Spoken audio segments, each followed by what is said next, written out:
Welcome to the Motherhood Alliance podcast, the podcast dedicated to empowering moms and families on their health and wellness journey. I'm Brittany Suttner. And I'm Andrea Rankus. Together, we're here to explore holistic approaches that go beyond conventional medicine. Each week, we dive into topics that matter most to you, everything from nutrition and mental health to alternative therapies and natural living. We'll bring you the expert interviews, insightful discussions, and practical tips to make motherhood a little easier and help your family thrive.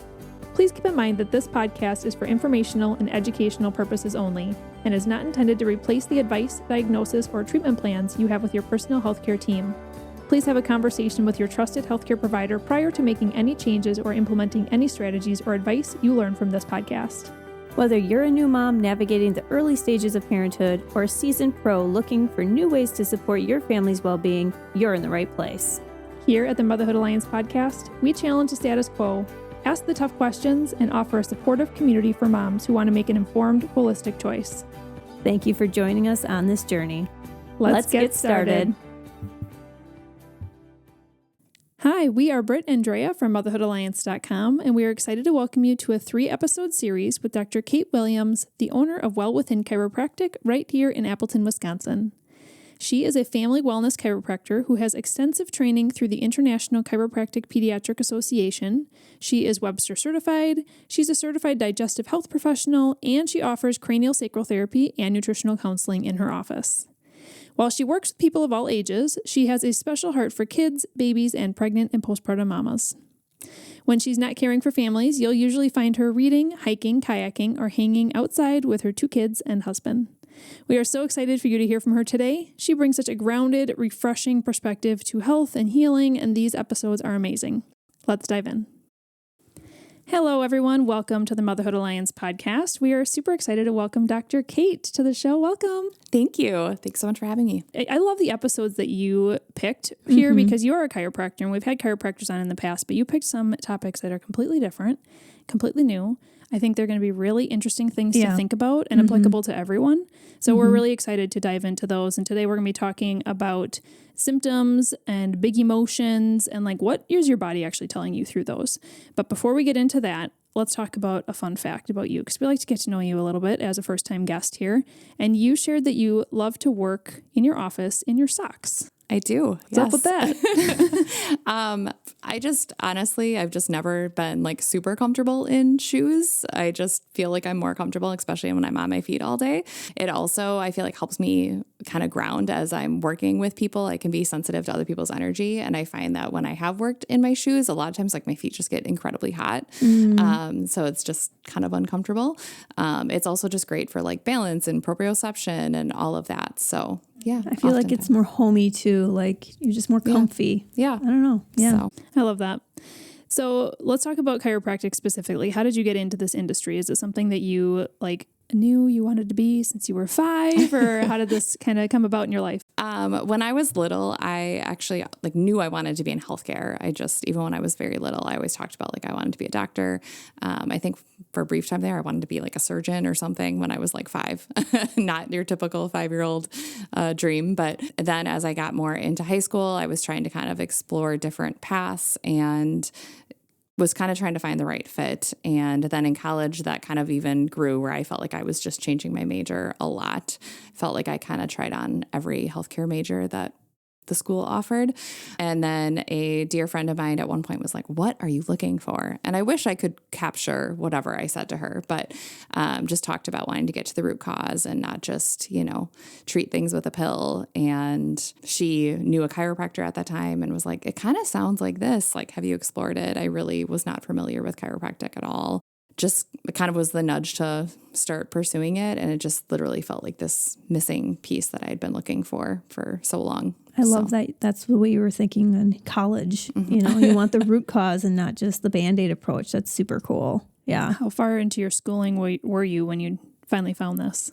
Probably like my junior year of college. Oh, wow. So did you have a lot of the like basic classes you needed then, or did you almost have to start over? Yeah, because I was in healthcare, and even it's funny, even in the healthcare thing of like, I would take a physics class and then I would change like from, nursing to physical therapy or whatever. Like I was like, oh, you need this physics class. There was some variation, but I had taken so many different biology and chemistry and physics classes that there was a little overlap, but. So then did you know you wanted to start your own business right away, or is that something that morphed? I did not know. That kind of morphed actually after graduating and kind of working in some different offices and just kind of learning, and yeah. Well, and I know that your favorite clientele is the mamas, kiddos, pregnancy, postpartum. How did you find that niche? That was actually in school as well. So there was at the chiropractic college I went to, there was a pediatrics club. So I was very involved in that right from the beginning. I think I've always loved working with kids. So I was eventually president of that club, and then started actually taking some of the training through the International Chiropractic Pediatric Association while I was in school. Okay. Fun. I love it. Yeah. And I've been in Dr. Kate's office. She has such a comfortable, not only the socks thing, but just your office in general is just so comfortable and welcoming. So I would highly recommend those of you in the Appleton area to check it out. So let's jump into today's content. So you really wanted to have an episode to talk about how our symptoms and our emotions are ways that our body communicates with us. Can you share a little bit more about just this overall as a concept to get us started? Yeah. I think in general, sometimes a common thought process I will see is people think that their body is failing them when they're coming in with some sort of pain or some sort of condition. It's why is this happening? What is my, what's going on with my body? And the biggest thing I just like to let people know is it's literally just a form of communication. When you're driving and your check engine comes on, you don't get mad at your car and say, wow, what's wrong with you? Right? It's okay, I'm going to bring it to the mechanic and see what's wrong so I can get this addressed. And I think both symptoms can definitely be that way. It's just your body trying to tell you something hey, I didn't like how you had poor posture all day, or I didn't like how you lifted that, or whatnot. We can certainly get more into that. And as well as, just emotions, it's feedback, and it's not necessarily meant to uproot your entire life, but it's just your body's way of trying to get you back in our body. I think a lot of times we live in our heads, and we have a body for a reason.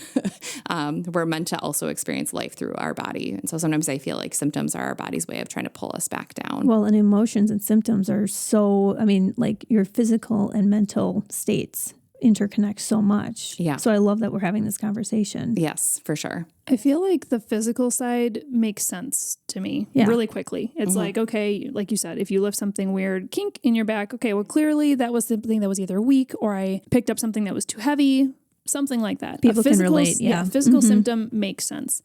But the emotional piece, aren't emotions more so based on experiences, either things that you've maybe past traumas, but also experiences you're having in the moment when your toddler's having a fit and you're just feeling all sorts of emotions, or it's more about perception. So tell me a little bit more about how emotions are connected to all this. Yeah. So first of all, I do feel if you think about just from a very broad line of if you've had a really stressful day, you're probably going to feel tightness in your neck and in your back, and you're going to feel your nervous system is kind of on high alert. So your body is going to kind of go more into that protective, fetal type state, which is when we think about the rounded shoulders, that's kind of what it's doing. That's kind of what we do when our body's in fight or flight. So that's one thing that our body will react to. But, for example, with an emotion, it is also sometimes here to guide us. And it's more recognizing when you kind of have repeat emotions. If I just have, I don't know, I'm just thinking of somebody who's not me because I own my own business, but somebody who, maybe they have a job and they might have one bad day at work, right? And so something makes them angry. That doesn't mean that they should just take that anger and go tell off their boss and quit their job. That's, we don't want to be that reactive to our emotions. And I think as parents, we can recognize that because that's kind of how our kids react to emotions. Oh, yeah. And our brains are, as adults, and we'll get into that later, but our brains are more fully developed so we can hold it together and process and regulate that anger. But if you're consistently angry at work and you feel every time I leave work, I'm angry, okay, what is going on there? What is that emotion trying to tell you? So maybe it's that your boss is asking you to work too many hours. So maybe you thought when you signed on that I'm working 40 hours a week, and all of a sudden it's been pushed to nope, you're supposed to be working 50, 55 hours. And this is a consistent thing. It's not just every week. That's kind of a boundary that's been broken or not set up. And oftentimes that's what I see with anger.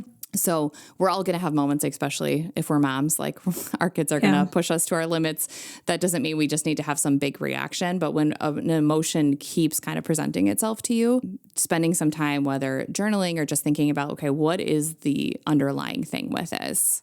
Yeah. And it's not just thinking like emotions are separate too. It's going to manifest itself into physical. 100%. Yeah. For sure. Yeah. If you're angry all the time, it's going to show up in different ways, and just how you show up for your family, and how, it's going to be expressed in your body somehow. So, as a chiropractor, what are kind of some ways that you've seen people start to show physical symptoms from underlying emotions or stress or things like that? the big one that comes to mind right now sometimes is the lower back pain. Oftentimes, again, if somebody has a physical reason of like, hey, I lifted something heavy and my back went out, okay, that might be the physical one. But oftentimes when somebody's presenting with lower back pain, they might be like, I didn't do anything. Like I lifted up something super light, or I just woke up with this.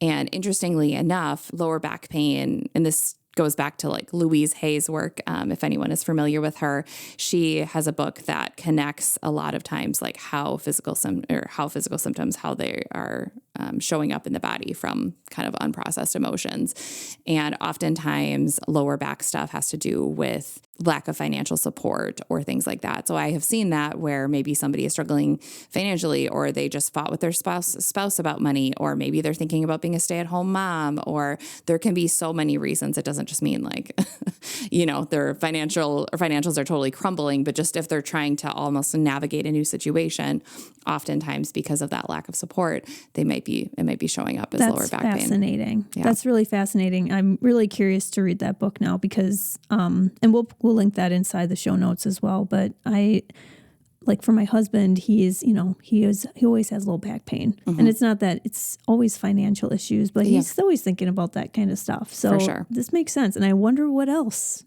symptom wise he's harboring. Yeah. So to expand on that, is this also saying that if somebody is having more like relational stress ongoing, it might show up in a different way, or like For sure. It's so interesting. That is really interesting. So it can, I'm certainly not looking at it with every single person I see, but especially when they're coming to me and they're talking it out and they just seem really like, I don't understand where this is coming from. I don't get where my body is, what it's trying to tell me. It kind of sometimes can be a good time to call the book or reach for the book and, say, hey, does this resonate with you? And more often than not, usually I just have them read it themselves, to be honest, because it feels really personal. But oftentimes they will, choose to share with me, wow, I'm going through this and this and this, and this makes so much sense. And it doesn't necessarily mean that like, oh, I made that connection, I'm going to instantly feel better. But oftentimes it just helps them kind of look at it more broadly and not just think, oh, hey, this is just my lower back. Yeah. So I feel like this is a good opportunity to, like Brittany said, we can all relate to the physical symptoms. We'll come to a chiropractor because our back hurts, right?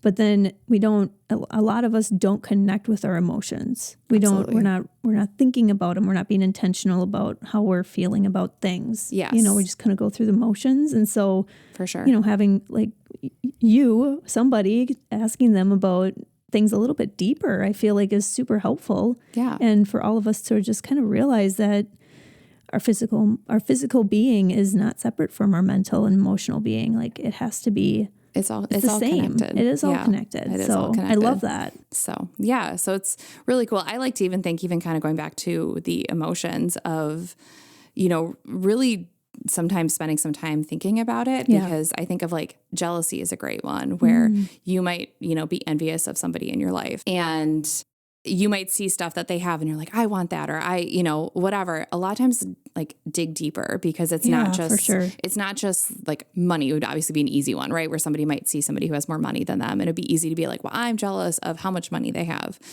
Well, okay. Like I might be jealous of somebody who has more than something that I have, but like, I'm not jealous of Taylor Swift. Like I wouldn't want to be in Taylor Swift's shoes for one day, and she has an immense amount of money. So for me, it's like, it's not about the money. It's some underlying issue of like, do they have more freedom? Can they vacation more? Like what aspect is it? It's not just like, I think we can get hung up on money and like, what is it truly? Do they have more time to spend with their kids? Or, you know, what aspect of it is it that you're looking for in your life? I love that. Dig deeper into why you're feeling those emotions for sure. Well, that's probably going into, we've talked about on multiple episodes, and we're just going to keep singing it because nobody does this and we need to, but it's like taking quiet time, right? To really be able to think through some of these things. So if somebody's experiencing a physical symptom or they're identifying a repeated emotion that's big and something needs to be, you know, decompressed or figured out, where do they start? Now, you're a chiropractor, so I'm assuming having a good functioning neurological system is going to be helpful. So walk us through a little bit about how you can help, especially with the emotional side. Again, the physical side kind of makes sense to most people, but especially the emotional side. And then what else can we do outside of chiropractic that can help these things? Yeah. I think just, you know, so much of the time, as I kind of mentioned earlier, like the body is trying to get you back into your body. So I think certainly from a chiropractic standpoint, when you're getting adjusted and getting like those emotions kind of moving, it can definitely help. So I find even, and I'm sure massage therapists or other body workers could say the same thing of like, when somebody is, you know, when you're working and releasing on their body, there are going to be times that they just start talking or stuff just needs to come out because those emotions have just been kind of sitting there. And so I think that can just be the first step of helping to get things flowing again, helping to make sure that your brain and body are communicating as they should. And we're taking some of that stress and releasing that stress off the body. So chiropractic absolutely can be an integral part. But I definitely think, like just simple things like going for a walk, moving can be really helpful. I know a couple weeks ago, I was just having a stressful time with my kids. And I just like said to my husband, like, I just need to just go for a walk. I need to move my body. That can definitely be a huge piece of it.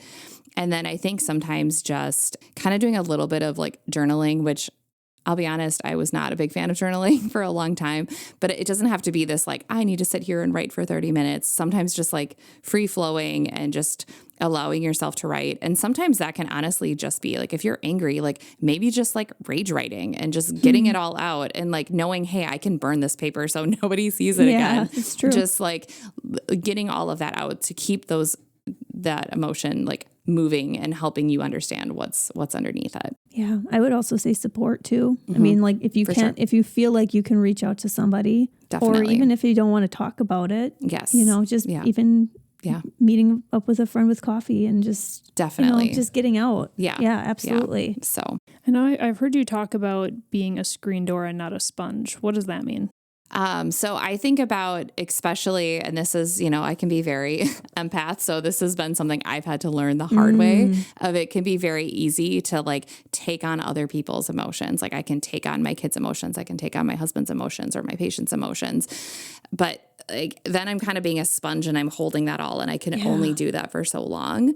So I did not create this analogy. I don't remember where I heard it, but it just clicked of like, okay, I'm just, you think about if your emotions are like a breeze, right? You're just going to like let it go through your screen. You're like, okay, I'm going to let that come through me. I can be helpful and supportive, but like at the end of the day, like those emotions aren't mine to process. So I can just kind of let them flow through me versus like being like a sponge and soaking it all in. I feel like a lot of the women listening to this right now should probably pause and reverse, back, rewind a little bit, like 15 seconds and listen to that again because, oh my gosh, yes. Yeah, I mean, let's be honest. Women tend to stew on or repeat past conversations or feelings or experiences or situations. And we like, just like I said, stew on those over and over. And we kind of re-feel those feelings. What tip do you have for those women that are kind of doing that a lot?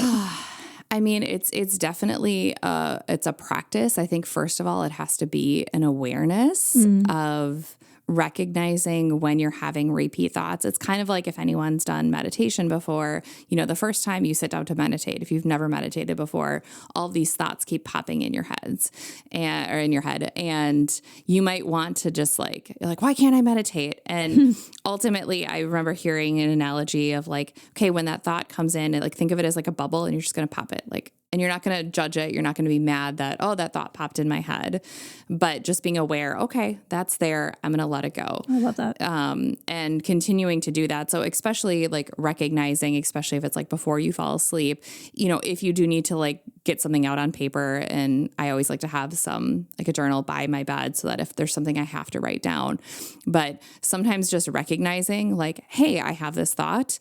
Okay, I'm going to let that go. I'm not going to sit there and ruminate on it. Kind of a side note, but I think about, I like to be on time. And so there are times, especially having children, that all of a sudden you're not on time. And I can sit here and drive and be like, I'm so late, and be so stressed. And if that's not going to change me, like getting there on time. Yeah, like I'm still sure. not on time. And so I've tried to catch myself now when I'm feeling that way of like, okay, take a deep breath. Like I'm going to be late. Like that's just a fact. Like me stressing about it is only going to be harmful to my body. Yeah. And so I think a lot of times it's just recognizing like, hey, this thought keeps popping in my head. Is there really anything I can do about it? And if there's not, like kind of like pop the bubble and, but it's definitely a practice. It's, Oh my gosh, I love that. That was so good. Yeah. And I know that you also have some background in digestive support. Tell us a little bit about your digestive support that you offer through your office, but then like how does that kind of loop into this conversation as well? So there are different stress points that Dr. Howard Loomis had discovered in the body that can kind of tell us different deficiencies that the body might be struggling with. So it might show us that you're struggling with like lipid deficiency or protein deficiency. There's a whole bunch of them, but that can help us kind of relate to, for example, if somebody is protein deficient, that doesn't necessarily mean that they're not eating enough protein. It could be, and that's going to be my first thing of like, let's review what you're eating. Are you consuming enough protein? But somebody might be consuming enough protein, but their body is not able to digest it, because what breaks food down in our body, aside from like our teeth and all that stuff, is something called digestive enzymes. And so if we don't have enough digestive enzymes, or we're relying on our body to release a lot of that, that can be really stressful to the body. So for example, one really basic thing is just chewing our food, slowing down and chewing our food. Most of us kind of rush through certain meals and we're not chewing. And so then we're actually putting a huge strain on our pancreas to help try to like push out more of those digestive enzymes when things get down to our small intestine. So we'll definitely kind of look at different supportive of, do we need some digestive enzyme support? And then how can we help support your body? And like I said, slowing down, taking that like quiet, intentional time, and not eating in such a like stress state. So, yeah. I think some people do just like having something tangible that they can do too, and this is something where if you can talk through, and if their symptoms or their either physical or emotional symptoms are making sense, like this may be something tangible that they can feel like they're progressing. Yes. Even though this is going to be a little bit of a journey. Yeah, right? for sure. You also offer craniosacral therapy. Yes. What is that? Just give us a definition and help us understand that. So craniosacral therapy is going to help with how the cerebral spinal fluid moves through your body. So cerebral spinal fluid kind of moves through the brain, down the spinal cord and back up. And sometimes if our cranial bones get a little bit restricted, there is, even though it seems like your cranium doesn't move at all, there is actually like a slight movement that happens depending on which cranial bone you're talking about. It'll move in a certain direction, and there should be kind of a very slight movement that is going through with the body. And when that is restricted, that can really kind of impede how your nervous system is functioning. And so through doing some craniosacral and helping restoring some motion to that area, it can help us restore that function. So the cerebral spinal fluid is kind of flowing much better. It also can just bring a lot of like calm and relaxation to the body as well. So oftentimes I'm finding when I'm working with people, they're really kind of stuck in fight or flight. That's kind of the world that we live in. And so doing a lot of that work can just bring calm and safety to the body, which number one, like the body is not going to heal if it doesn't feel safe. And so oftentimes with the different techniques that we're using, I'm not going to necessarily, I certainly do traditional chiropractic care in my office, but if somebody comes to me and I can tell based on their exam or talking to them that they're in a really stressful state, like we just need to bring a lot of calm and safety to their body so that they can heal. I feel like a lot of people hear about craniosacral therapy for infants. This is for adults too. Yes. So yeah, you can honestly I do craniosacral on a lot of ages. It's certainly, absolutely in like every infant adjustment that I do, but certainly with adults, there are probably like small pieces that are just kind of have incorporated into the adjustment work. But then I have some people who really thrive with it. And so then we'll almost do like an added thing where they're getting an adjustment and craniosacral therapy. So yeah. You're a wealth of knowledge. I mean, we could do a whole episode on the digestive support or the craniosacral therapy, honestly. So, but I feel like this was such an encouraging episode. Number one, to like help people feel seen. Like if you're having physical symptoms or big emotions, like it's okay. You can, there's a step forward that you can do, right? Absolutely. You are offering $25 off a new patient exam for those of you who are interested in connecting with Dr. Kate and learning more about what she does and what she offers. You just mentioned MA Podcast, the Motherhood Alliance podcast, to her, and she'll honor that for you. If somebody would like to take advantage of that or just continue this conversation with you specifically, how would they reach you? So my website is Well Within Fox Valley, and you can connect through my email. I'll be honest, I'm not on social media a ton, probably like not a great way to get a hold of me, but I do have obviously like kind of through my website or email. So yeah. Perfect. Thanks for this episode. We do have 2 more episodes coming up with Dr. Kate. In our next one, we're going to be talking about how to start and end your day with more peace and less stress. Dr. Kate is a parent just like we are, and so we're excited to rack her brain and different tips and tricks around that. And then in our 3rd episode with her, we're going to be talking about postpartum mental health. So that's going to be a really great episode because I know a lot of people have struggled in that arena. Thank you for coming on this podcast, Dr. Kate. Thank you. We'll be back soon. If you enjoyed this episode, would you consider leaving a rating or review or sharing it directly with a friend who could benefit from the information? We know that you're a busy mom or caregiver, and our goal is to make your life easier by bringing tips and tricks directly from experts into your earbuds. By sharing this episode with someone you love, you can play a critical role in helping to make their life easier as well. We appreciate your time, and thank you for being a part of the Motherhood Alliance family.